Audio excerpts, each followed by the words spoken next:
eternity of perdition. My friends, it's time we began to think of it. There were days not very long ago when Englishmen and Scotsmen and Welshmen couldn't live together at all, when they fought each other continuously. There were days before that when you had battles between Wessex and Mercia in England. Before that when village fought village. But they came together in bigger communities because they had the same blood and the same deep feelings. And they became a nation. I can envision the pinched fingers. You know, he's like wiggling his hand intensely before saying, la basta. Very interesting. I'm getting bombarded with these types of videos that if I was to upload them on YouTube in 2018, I would probably be flagged as a white nationalist. Like, I'm not kidding. Back then it was the culture of Europeans deserve everything happening to them because they were colonizers and because we created the cisgender, white, heteronormative, fascist society. And so the idea that, we're together as a nation, as a brotherhood, that would have been labeled as fascist. And even people in Europe would have agreed, like leftist parties would say, like, no, what you deserve is mass immigration, and you deserve to pay more taxes to the government and suffer and endure anything that happens. Because your ancestors were evil, and this is about equity, this is about justice, this is about equality. But now that Elon Musk apparently tweeted something offensive at the European Union, he had opinions, they're panicking. And the way the panic is being displayed is through massive propaganda. Again, I woke up this morning, went on Twitter, just like non-stop pro-EU messages. And the interesting thing is, like, I've not seen this level of propaganda since Brexit, but at least Brexit was the type of propaganda that you do for adults.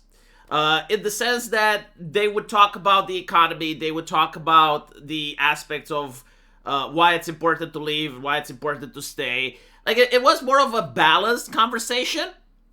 The way that modern European propaganda works is you either agree with every single piece of legislation that the European Union has ever passed, and you also agree with all the legislation that's going to come, or you should just fuck off to Russia. Like, there is no in-between, there is no dialogue, there's no middle ground. Either you agree with the bureaucracy and the spending and all of that, with every single thing, or you're a Russian asset, you're a Russian troll, and you need to be ostracized from society. So they kind of moved away from calling people racists, calling people bigots, and calling them fascists, to calling people Putinists, calling people pro-Russian. Now, here's the interesting thing. Even if some people agree that a united Europe is good, and we pretend that NATO doesn't exist, and that the European Union is actually keeping us safe from Russia, even if we agree all that, the question is, must the European lawmaker be paid 10,000 euros a month? Like, can this be part of the conversation as well? Like, isn't 10,000 euros a little bit too much? So you take a person that, let's say, is from a poorer nation, like Eastern Europe, and maybe they actually want to improve their country. And so they go to Brussels, they're showered in wealth, like 10,000 euros a month, and I'm not even talking about the benefits, right? Is that person going to remember where he came from 2 years down the line? Is that person actually going to care about the people suffering in his country when he's living surrounded by opulent wealth, like he's at some sort of an imperial court? Like, we have a bureaucracy that at this point is bigger than the CCP. The European Union has more bloat than any other government in the world. When is it time that we can actually address this? All the regular Europeans, they suffer audits from the government and their companies eventually. When can the EU get an audit? Or is that a naughty word as well? It comes from Putin, right? Like, all audits come from Russia. What's also interesting is that people were complaining about chat control. And they have a point, right? Like, okay, we need to have a united Europe in order to stand against Russia. But must we have carbon credits in order to stand against Russia? Like, are the carbon credits making us stronger against Vladimir Putin? Must we have hate speech laws? Like, is the hate speech laws protecting us from Putin? Must we have chat control and Digital Service Act?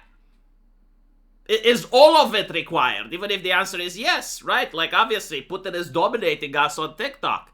Like, Russians are far more intelligent and deceptive than the average European, and we do need a form of protection from the government.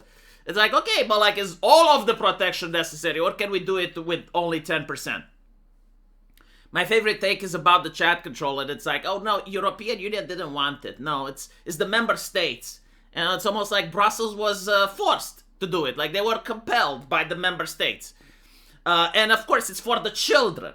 Like, how can you have safe kids without chat control? Obviously, when the conversation is this hyper-emotional, you realize that there is something else going around behind it, and the conversation can also be framed is why should the government force private companies to store all of the private conversations from every single citizen, violating pretty much any single wiretapping law that existed in human history, and then also give the government a backdoor access? Like, do I have a backdoor access to the people in the EU? And by the way, fun fact, if you work in the EU, apparently chat control doesn't apply to you. Right, so now we're going back to the aristocracy, right? Like, when you have the nobles and you have the peasantry. So chat control for the peasantry, because like the aristocracy would never. Alright, fine. Here's the problem. Before the European Union, actual member states in Europe did collaborate with each other. I know this is shocking, right? Like, they probably don't teach you this at the university or in schools or on the internet.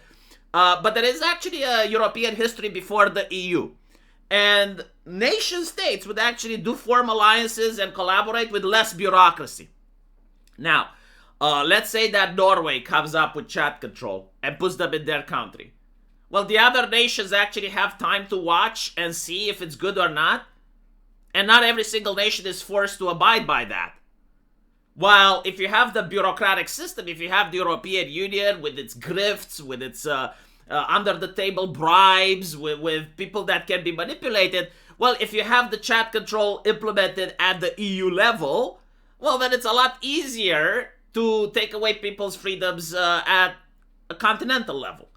And this is what's happening, you know? Like, I'm not saying that without the EU, like, member states wouldn't eventually decide that what Nazi Germany did with the Ministry of Propaganda and Enlightenment wasn't a great idea.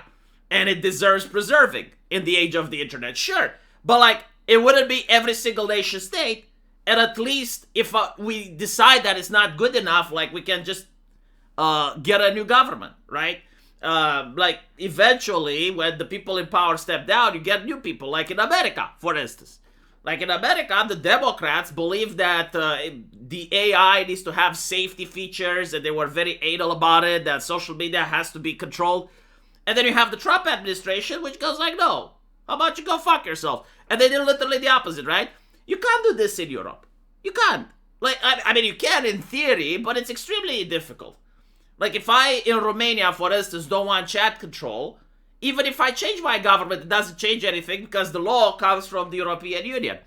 And so in order for chat control to change, like, you would need Germany to be against it, Austria to be against it, France to be against it. And it's like, look, if those nations want to live like that in censorship and authoritarianism, like, they should.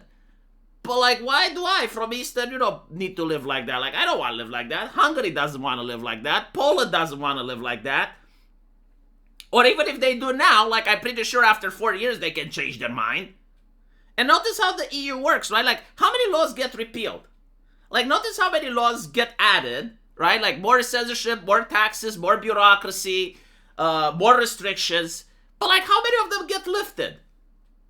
When was the last time, like, a European law got lifted? You know, like, you had some restrictions and there was, like, a sunset clause or something. I need to click accept cookies on every single website that I go. It's just like, it's not that it's a problem or infuriating, but it's just like one of the things, you know, every time I open a Pepsi bottle, the bottle cap clings to the bottle in a very annoying way. And it's like, all right, but, like, can we do an audit on these things and decide, okay, well, I understand why they put it, but, like, obviously it's not working as intended. Can we get rid of it? No, we're stuck with it. And again, like, no criticism is allowed, right? Like, any of these things, makes you an ally of Russia and Vladimir Putin, so don't talk about it. Yeah, I noticed like a lot of the propaganda is also filled with buzzwords and astroturfing. So as you can see, you click on this one and you get the same message. You click on this one and you get the same thing, and you click on this one, so on and so forth. But like, here's what's interesting. The message starts with "This is my flag." Now, it works for someone like Leon Chaland to say this, but when I see Bricktop Nafo with a British flag, right, and a person from Britain saying that this is my flag, it raises a couple of questions. Is this a paid campaign by the EU, or are these bots? Because why is a person with a British flag in their avatar, a nation that has left the European Union, say that this is my flag and there is nothing more important to fight for? I mean, the message is the same, right? And it, you know, definitely fits. But why would a British person say it? And they're upset that Elon Musk is being deceitful, right? Like, this is why he's being fined at $140 million. It's very oboshiroi. Now, let's listen to the message. This is my flag. It stands for unity. Okay, well, that's not necessarily a good thing, because, like, I thought that we're promoting diversity. I thought that unity is fascism, but now we're back to unity. Okay, freedom, peace, democracy, equality, civilization, diversity. Like, none of these things make sense. They're just buzzwords being thrown around, which is just like, obey. And like, this is our creed, this is our religion. If you don't say it, you're with Russia. How can you have unity and diversity in the same place? How can you have freedom and equality in the same place? Like, they're opposite values. If people are allowed to be free, they're not going to be equal. If you want unity, you're not going to have diversity. I'm not saying that they're necessarily bad, like unity is bad or diversity is bad. What I'm saying is that they're incompatible. And they're like beauty and strength. Like, how do you define strength? Like, the European Union doesn't have an army. Like we're in NATO. That's the army. Right? Like, none of these things make any sense whatsoever. It's just like, say the thing, or else you get ostracized. And more importantly, it's the idea that, like, okay, so, like, other nations don't have civilization? Like, what? Like, the United States doesn't have civilization? Like, they don't have freedom? They don't have science? I mean, China. Does China not have science? Do they not have civilization? Do they not have beauty? Do they not have strength?